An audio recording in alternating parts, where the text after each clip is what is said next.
Ok les amis, je suis désolé pour le bruit environnant et pour la qualité de ce facecam qui sera pas forcément des meilleurs, mais il faut absolument que je vous parle. Je vous raconte un peu cette histoire qui vient de m'arriver là, qui m'a profondément choqué pour pas dire autre chose.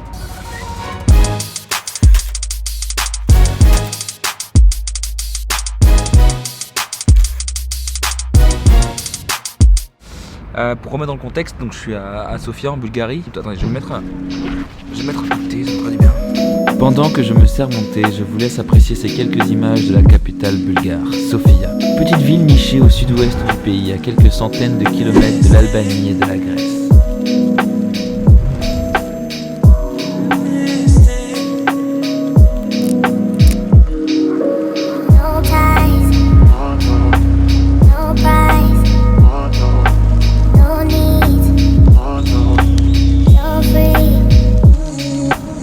Veille les amis, depuis ici, Sofia, en Bulgarie, me voici dans un nouveau pays que je m'apprête à découvrir. Je pense sincèrement que je vais passer plus de temps ici à faire des tests PCR et à gérer l'administratif pour aller dans le prochain pays. Mais qu'importe, je vais essayer de vous montrer la belle ville qu'est Sofia et ses alentours avec de belles images.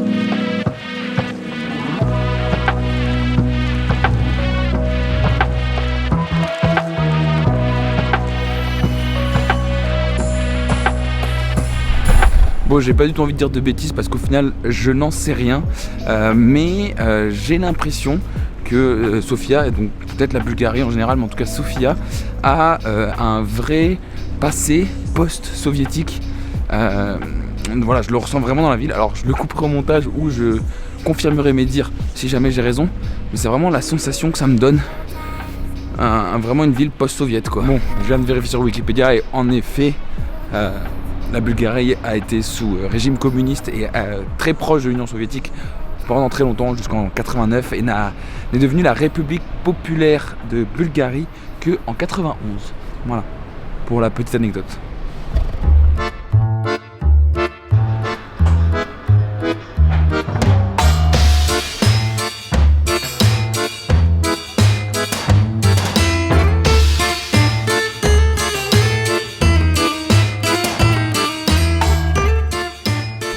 En début de vidéo, en fait ça s'est avéré être assez vrai.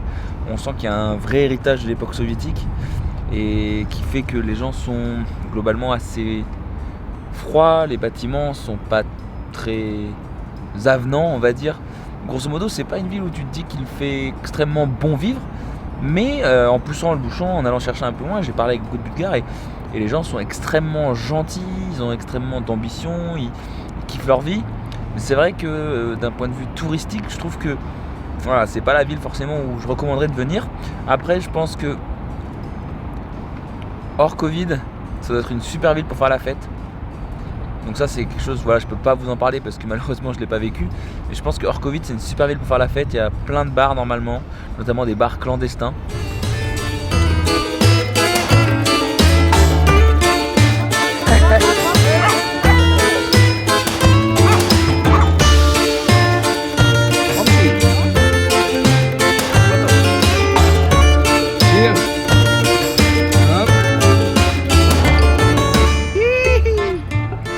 Comme je le disais, je suis à Sofia en Bulgarie. Je loge dans une auberge, comme partout où je vais en fait. Je loge très rarement dans d'autres endroits que des auberges. Et il m'est arrivé quelque chose. Enfin vraiment, ça m'a profondément choqué sincèrement.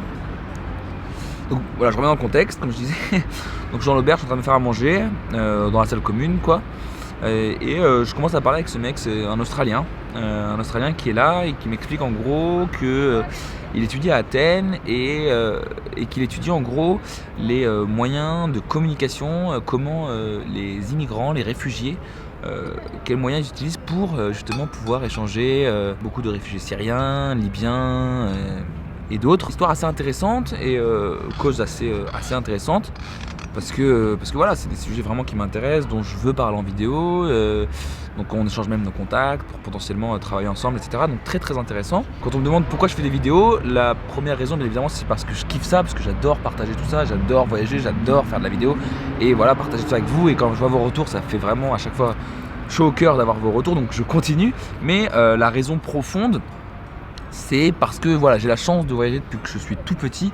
J'ai la chance de voir beaucoup de choses, entre guillemets, d'être éduqué sur le monde qui nous entoure, autre que notre petit monde chez nous en France ou dans quel que soit le pays où vous habitez. Et du coup, je trouve ça très intéressant. Il y a vraiment une dimension éducative, informative, de parler du monde qui nous entoure, d'expliquer les histoires. Et donc, ça fait longtemps que je veux raconter des histoires de personnes, d'endroits où, selon les médias, ça se passe mal. Selon les médias, c'est pas ouf, la situation est tendue, etc. Je suis très content de l'avoir fait avec la Turquie notamment, parce que c'est un pays qui est pas forcément bien perçu par les médias, dont on parle en bien. Donc je suis content de pouvoir montrer par exemple que pas du tout, au contraire. Enfin, je veux dire, les gens qui y vivent, eux, sont adorables, et que voilà, s'il y a des problèmes, c'est souvent au niveau du gouvernement que ça se passe. Bref, je suis très emballé par ces discussions avec cet Australien, c'est super chouette. Et donc là, il y a un gars qui arrive et qui commence à dire ouais, de toute façon, les immigrants, ils feraient mieux de rentrer tous dans leur pays, ils foutent le bordel partout. Et là, ma première réaction, c'est de me dire ok, c'est un mec, il rigole, et en fait, il fait ça pour rentrer dans la conversation. Et je me rends vite compte que pas du tout. Il ne rigole absolument pas. Non, il est bien sérieux, il pense bien ce qu'il dit, il pense bien que les immigrants sont de la merde, je le cite, qu'ils devraient rester chez eux, qu'ils foutent le bordel. Et là, je bug en fait.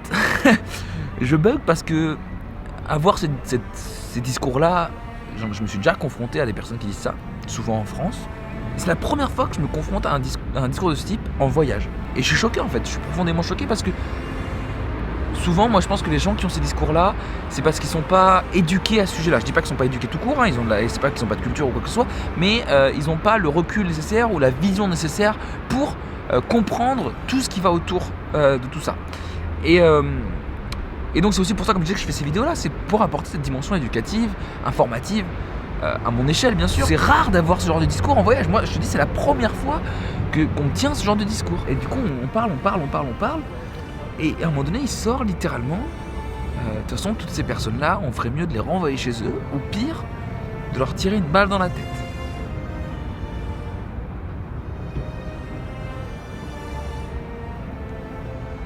Ah, je te jure, j'ai bugué quoi. J'ai bugué, je savais pas quoi faire. J'essayais de tranquillement dire mais voilà, tu sais que c'est des personnes qui peuvent apporter beaucoup de choses. Et là il me répond ouais, ils peuvent faire des kebabs. Et bref, la conversation a soi-disant continué.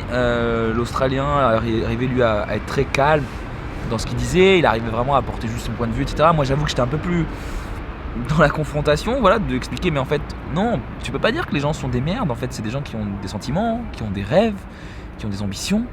Pour beaucoup malheureusement, leur plus grande ambition du moment, c'est déjà de partir, de fuir ces zones de guerre, de fuir un gouvernement qui ne leur va pas, ou une situation politique qui ne leur va pas, ou une situation tout court qui ne leur va pas. Voilà, j'essaie de lui expliquer, mais attends, toi t'es bien content d'être ici en Bulgarie, de voyager, t'es bien content de pouvoir aller où tu veux. Et là, il me sort, oh, mais c'est pas pareil, nous on est des bonnes personnes.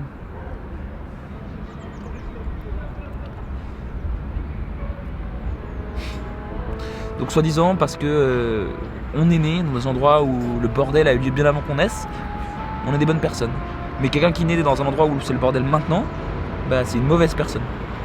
En fait, au-delà du discours, que c'est pas la première fois que je l'entends, et malheureusement c'est la première fois en voyage, et voilà, c'est ça qui m'a profondément choqué en fait, c'est ça que j'adore dans le voyage moi, c'est que tu rencontres que des gens qui sont hyper ouverts d'esprit, qui ont envie de changer les choses, qui ont des rêves pour eux mais pour autrui, qui dégagent beaucoup d'amour. 99,9% des gens que tu rencontres, c'est des gens comme ça. Et rencontrer ce gars-là qui était campé dans ses positions, et je peux comprendre. Encore une fois, c'est un être humain, il a des sentiments, il a des rêves, il a des ambitions, et s'il le pense, enfin s'il le dit, c'est qu'il le pense. Et peut-être qu'il a raison. Mais ça m'a fait un triste retour à la réalité, parce que en fait si moi je dis aux gens de voyager, c'est pour ça, c'est parce que aller à la rencontre de ça en fait, aller voir ce qui se passe vraiment dans les pays, aller voir vraiment ce que les gens pensent, tu vois. J'avais une opinion pas ouf sur la Bulgarie depuis que je suis arrivé, je sais pas, je trouvais ça morne, froid. Et hier j'ai passé la journée à juste être dans le parc, à parler avec des gens, avec des Bulgares, et ils m'ont raconté leur façon de voir les choses, leurs ambitions, En fait, je me suis rendu compte que c'était juste différent, mais que c'est des gens super bien qui veulent être heureux en fait, tout simplement. Et du coup, ben voilà, ça m'a redonné une très bonne image de la Bulgarie, de Sofia. Et c'est trop cool, cette histoire. Et je sais pas si elle sera intégrée dans la vidéo, dans une vidéo ou quoi qu'est-ce, mais c'était important que je parle de ça parce que c'est l'essence même des voyages, c'est l'essence même de ce que je veux faire, de ce que je veux amener, de ce que je veux partager, d'apporter de l'espoir. On réalise qu'on est chanceux et qu'on n'a pas tous la même chance. Qu'on peut aller apporter un peu plus de chance à certains. Et que ça passe par l'amour, l'acceptation, le non-jugement. Je viens de juger ce gars-là pendant 10 minutes, mais non, en vrai, je le juge pas.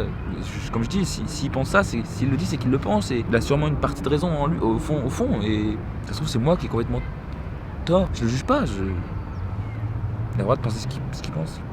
Ça m'embête juste parce qu'il y a du non-respect pour beaucoup d'êtres humains. Enfin voilà. Je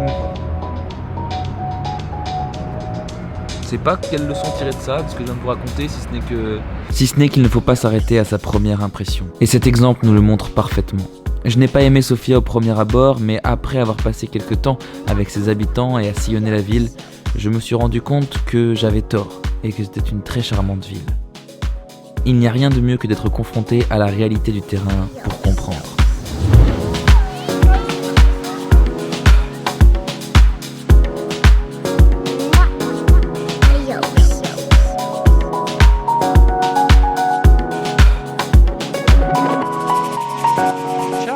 En attendant, je suis quand même très content d'être venu ici à Sofia. C'était une expérience quand même assez intéressante. Ça permet aussi de contraster.